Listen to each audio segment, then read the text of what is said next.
அப்போ எனக்கு டைம் கொடுக்குற போது தான் உண்மையான அந்த ஆவியை நான் வந்து ஒதுக்கிட்டு அது உண்மையாகவே பேச வைக்க முடியும். உடனே எடுத்தோம் உடனே வந்துச்சுன்னு சொன்னால் சொல்ல முடியாதுனால அதுக்கு டைம் கொடுக்கணும். சில ஆவியை வந்து என்ன பண்ணணும், ரோட்டு எடுக்கிறோம், உள்ளே வராதிங்க. அதுக்கு நான் ஐயா ஆஞ்சநேயரவோ கண்டவோ சொல்லி நாமத்தை போட்டால் தான் அது வெளியிலேருந்து குயில் தருவார். அது போல தான் ஆவியை நான் பேச வைக்க முடியும். டைம் கொடுக்கல உடனே எனக்கு பண்ணி கொடுக்கணும். அது பண்ணதுக்கு கொஞ்சம் கஷ்டம்தான். ஒருத்தர் மேலே இருந்தாலும் உடனே கூட்டலாம். ஒருத்தர் மேலே இருந்து ஓரம் கட்டி விட்டுக்கிறோம். அதை ஒரு வாரம் கழிச்சு மறுவாரமாக அதை கொடுத்து நான் சரி பண்ண முடியும். திரும்ப என்கிட்ட வந்துச்சுன்னா சத்திய வாக்கு வாங்கிட்டு அந்த சுரக்கோடு தான் போடுவேன். இதில் தான் போடுவேன். போட்டால் திரும்ப அது எங்கேயுமே போகாது.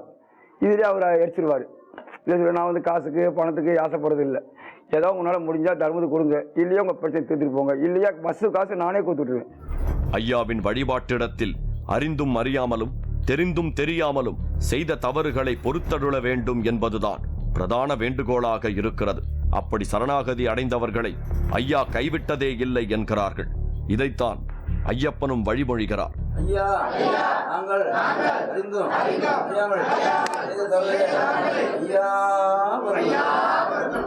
ஐயப்பன் இன்று வழிபடும் சாமித்தோப்பு ஐயா வைகுண்டர் மிகவும் சக்தி வாய்ந்த நபராக தென் மாவட்டங்களில் அறியப்படுகிறார். அதனால்தான் தென் மாவட்டங்களில் அவருக்கான கோயில்கள் பெருகி வருகின்றன.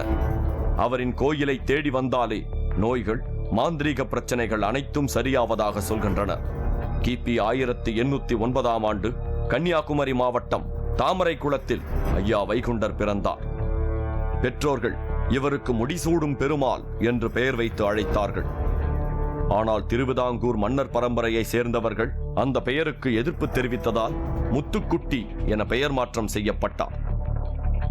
சிறந்த விஷ்ணு பக்தராக அறியப்பட்ட முத்துக்குட்டியை கடவுளின் அவதாரம் என்று கூறுகிறது அகிலத்திரட்டு எனும் நூல். ஐயாவின் அவதார பெருமைகளில் முக்கியமானதாக பேய்களின் எரிப்பு இருக்கிறது. வைகுண்ட அவதாரத்தின் மூலம் அனைத்து தீய சக்திகளும் எரிக்கப்படுகிறதா. சாமித்தோப்பில் ஐயா தவமிருந்த வடக்கு வாசலில் தீய சக்திகள் அழிப்பு நடந்ததா. அது மட்டுமல்லாமல் பில்லி சூன்யத்தால் பாதிக்கப்பட்ட மக்களை இன்று வரை அவர் காப்பதாக நம்பப்படுகிறது. இவர் கடல்ல இருந்து மக்களுக்கு இந்த திருநாமத்தை கொடுத்தே ஒரு ஊரா சொல்லிட்டு போய் சாமித்தோப்புல தான் தங்கியிருக்காரு. வந்து சாமித்தோப்பு தான் இருக்காரு. இப்போ இந்த நாமம் கூட எங்களுக்கு கிடையாது. இவர் சாமித்தோப்புல போய் தான் அங்கே எடுத்துட்டு வரணும். அங்கே தாம போய் அதுதான் எங்களுக்கு வந்து வேற எதுவுமே கிடையாது. இதில் வந்து ஐயா வந்து யார் தீராத நோயாக இருந்தாலும் சரி, காற்று கருப்பு பேய் சூனியம் மந்திரம் குழந்தைகள் போராட்டத்துக்கு இந்த நாமத்தில் சரி பண்ணி அந்த காலத்தில் கொடுத்துக்காரு. எனக்கே தெரியாது. இப்போ நான் ஒரு 15-20 வருஷமாக தான் இவரை பற்றி நான் இப்போ நடத்திட்டு வரேன், வழிபாடு படுத்துறேன். அதுக்கு முன்னாடி இது ஒரு ஐயானா என்னன்னு எனக்கே தெரியாது. அப்புறம் ஐயானா நானே கேட்பேன், ஐயானா என்னான்னு கேட்பேன். அப்போ நான் பெருமாள் கும்பிடும்போது ஐயாவும் ஒன்று தான், பெருமாள் அவர் தான், கிருஷ்ணா அவர் தான், விஷ்ணு அவர் தான், மும்மூர்த்தி எல்லாமே எல்லாம் அவர் தான், ஆணும் அவர் தான், பெண்ணு அவர் தான்வாங்க, பெண்ணு அவர் தான் அப்படின்வாங்க. அப்போ தான் ஐயா வச்சு கும்பிடும்போது அதுக்கு பிறகு இந்த ஐயா வச்சு நாம வச்சு இதாவது வழிபாடு உருவம் கிடையாது அவருக்கு வந்து இந்த நாமம் தான். அது வந்து நாமன்றப்போ அது பார்த்தா முருகருக்கு நினைப்பாங்க, முருகர் வேலுன்னு நினைப்பாங்க சில பேர். முருகர் வேலு கிடையாது வந்து, அதான் நாமம் அவருக்கு உருவம் இல்லாதது வந்து. குறிப்பாக சாமித்தோப்பில் மக்கள் முன்னிலையில் கேரள மந்திரவாதிகள் தங்கள் சக்திகள் அனைத்தையும் வைகுண்டரிடம் ஒப்படைத்ததாக சொல்கிறார்கள். அதனால்தான் ஐயா வைகுண்டரின் கோயிலை நாடி செல்பவர்களுக்கு பில்லி சூன்ய பிரச்சனைகளில் இருந்து வெளிவர முடிகிறது என்கிறார்கள்.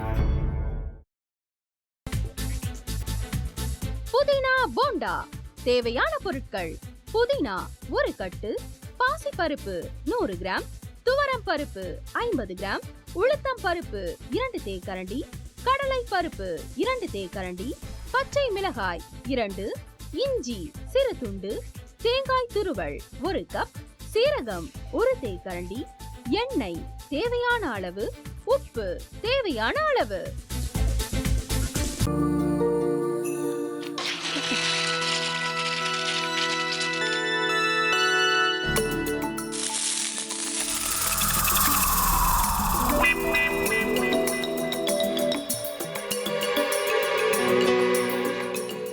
இந்த ஆம்லெட் பண்றதுக்குள்ள போதும் போதும் ஆயிடுது.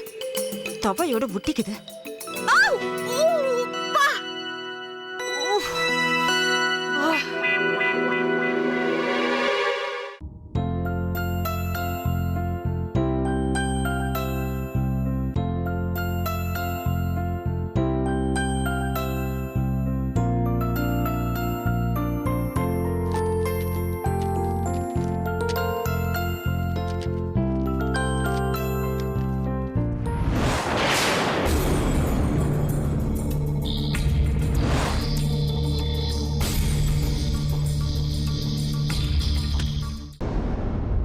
அமிர்தா இப்ப என்ன பண்ணிக்கிட்டு இருப்பாங்க? நாளைக்கு எல்லாரும் சேர்ந்து அவங்க வீட்டுல பொண்ணு கேட்கறதுக்காக போறோம். என்ன மாதிரி அவங்களும் ரொம்ப எக்ஸைட்டா இருப்பாங்களோ? ஆ, அதான் ஃபோன் நம்பர் இருக்கே, ஃபோன் பண்ணி கேட்டுடலாம்.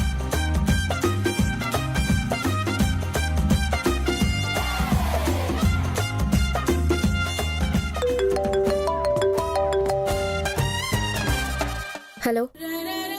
ஆஹா, தேன் மாதிரி உங்க வாய்ஸ் ரொம்ப ஸ்வீட்டா இருக்குங்க.